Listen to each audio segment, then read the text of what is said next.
Hello everyone, অসীমার কিচেনে আপনাদের সকলকেই স্বাগত। আশা করি আপনারা সকলেই ভালো আছেন। আজকে আমি নিয়ে এসেছি প্যাড থাই নুডলসের রেসিপি নিয়ে। প্রথমে আমি প্যাড থাই নুডলস বা রাইস নুডলসের একটা অংশ নিয়ে আমি সেটাকে জলের মধ্যে ভিজিয়ে রাখলাম। এটা 20 মিনিট পর্যন্ত ভিজিয়ে রাখতে হবে, তাহলে এটা একদম পুরোপুরি ভিজে যাবে। আর আপনারা যদি চান এটা জলে সেদ্ধও করে নিতে পারেন, গরম জলে অবশ্যই।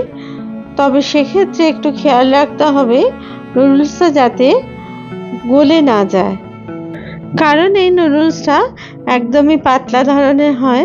তার জন্য এটাকে সাধারণ জলে ভিজিয়ে রাখলেই ভালো হয়। আমি একটা কড়াইতে পুরো নুডলসটাই এভাবে ভিজিয়ে রাখলাম।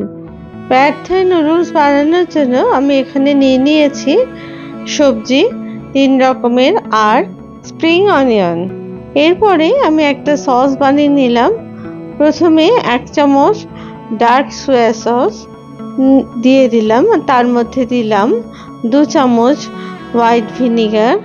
এরপরে দিলাম 1 চামচ sweet and chilli soya sauce, আর দিলাম 1 চামচ চিলি অয়েল।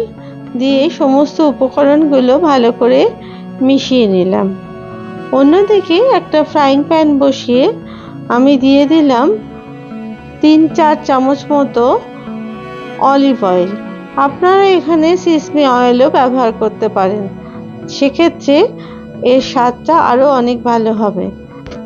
প্রথমে আমি তেলের মধ্যে দিয়ে দিলাম 10-12টা রসুনের ছোট ছোট কুচি। তারপরে দিয়ে দিলাম 2টো পেঁয়াজের খুব ছোট ছোট টুকরো করে তারও কুচি। এরপর সমস্ত পেঁয়াজ আর রসুনের টুকরোগুলো খুব ভালো করে ভেজে নিতে থাকলাম। আর এর মধ্যে এবার দিয়ে দিলাম চিলি ফ্লেক্স 2 চামচ মতো। তারপরে আবার পেঁয়াজ আর রসুনটাকে ভাজতে থাকলাম। এই রান্নাটা কিন্তু একদম হাই ফ্লেমে করতে হবে, যেহেতু এটা থাই নুডলস রান্না করছি। এখানে আঁচ কিন্তু কমানো যাবে না। ভালো করে ভেজে নেওয়ার পরে এর মধ্যে দিয়ে দিলাম কতগুলো পনিরের টুকরো। এখানে 100 গ্রাম মতো পনিরের ছোট ছোট টুকরো করে কেটে নিয়েছি। যেহেতু এখানে ভেজ থাই নুডলস বানাচ্ছি, তার জন্য আমি পনিরের ব্যবহার করলাম। এর বদলে আপনারা চাইলে টোফুরও ব্যবহার করতে পারেন। এরপর যে সসটা আগে থেকে বানিয়ে রেখেছিলাম সেটা দিয়ে দিলাম ওর মধ্যে। তারপরে আবার সসটাকে দিয়ে ভালো করে ভাজতে থাকলাম। এরপর আগে থেকে কেটে রাখা যে সমস্ত সবজিগুলো ছিল সেগুলো দিয়ে দিলাম ফ্রাইং প্যানের মধ্যে। এখানে ছিল একটা গাজর, 6-7টা বিনসের কুচি, আর ছিল একটা লাল ক্যাপসিকাম। সমস্ত সবজিগুলো ভালো করে হাই ফ্লেমে নাড়াচাড়া করতে থাকলাম। এরপর এর মধ্যে দিয়ে দিলাম অল্প একটু জল। ওই সসের বাটিতে যেটুকু ছিল সস লেগে সেটাকেই ধুয়ে দিয়ে দিলাম। এরপর ভিজিয়ে রাখা নুডলসগুলোর জলটাকে ঝরিয়ে সেগুলো দিয়ে দিলাম ফ্রাইং প্যানের মধ্যে। এরপর একটা চামচ আর স্প্যাচুলার সাহায্যে উল্টে পাল্টে আমি এটা মিশিয়ে দিতে থাকলাম। খুব ভালো করে সবজির সাথে এটাকে মিশিয়ে দিতে হবে, যাতে করে সমস্ত সবজি আর সসের ফ্লেভারটা ছিল সেটা নুডলসের মধ্যে যাতে করে ঢুকে যায়।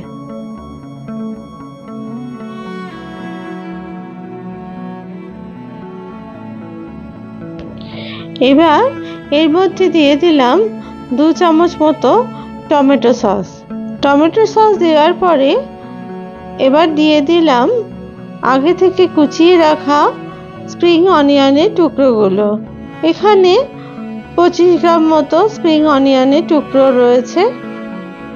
তারপরে সমস্ত সবজি আর স্প্রিং অনিয়ন ভালো করে নুডলসের সাথে মিশিয়ে নিলাম।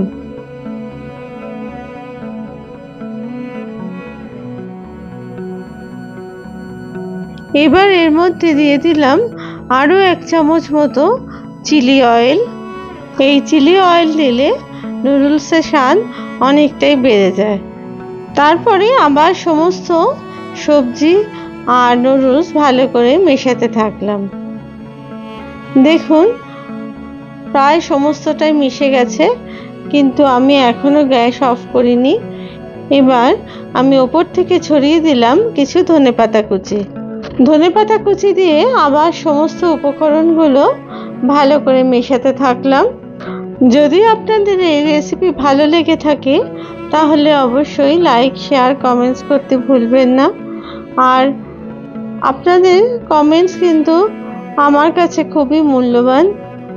আমার চ্যানেলের আপনারা যদি নতুন বন্ধু হন তাহলে প্লিজ চ্যানেলটিকে সাবস্ক্রাইব করে দেবেন আর পাশে থাকা বেল আইকনটিকে প্লিজ প্রেস করে দেবেন, যাতে করে নতুন রেসিপি দিলেই আপনাদের কাছে সহজেই পৌঁছে যায়।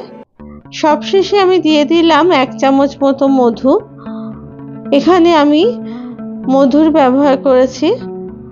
আপনারা চাইলে এই নুডলসের ক্ষেত্রে একটু লেবুর রস আর গুড়ও একসাথে গুলে ব্যবহার করতে পারেন, সেক্ষেত্রেও স্বাদটা কিন্তু খুবই ভালো হবে। এরপর উপর থেকে কিছু স্প্রিং অনিয়ন ছড়িয়ে দিয়ে আমি গ্যাসটাকে অফ করে দিলাম। তারপরে আমি একটা প্লেটে দেখুন এটাকে পরিবেশন করলাম। কত সুন্দর হয়েছে এই নুডলস, দেখতেও যেমন সুন্দর হয়েছে, খেতেও তেমনি অসাধারণ হয়েছে। আপনারা প্লিজ বাড়িতে একবার বানিয়ে দেখবেন। আর আপনারা যদি চান এখানে আপনারা ননভেজ দিয়েও এটা বানিয়ে নিতে পারেন, সেক্ষেত্রেও খেতে খুবই ভালো হবে। যেমন চিকেন, ডিম অথবা চিংড়ি মাছ দিয়েও বানিয়ে নিতে পারেন। আমি অবশ্য আজকে এটা ভেজ রেসিপি বানাবো বলে আমি পনির আর সবজি দিয়ে এটা বানালাম। দেখুন কত সুন্দর হয়েছে এই নুডলস। যে কোনো দিন সন্ধেবেলার জলখাবারে আপনারা এটা অবশ্যই বানিয়ে নিতে পারেন। আর এই থাই নুডলস পিনাট বা বাদাম ছাড়া ভাবাই যায় না, তাই আমি কিছু পিনাট দিয়ে এটাকে সাজিয়ে দিলাম। অবশ্যই এটা ফ্রাইড চিনে বাদাম। দেখুন কত সুন্দর হয়েছে এই রেসিপি। সবাই ভালো থাকবেন, ধন্যবাদ।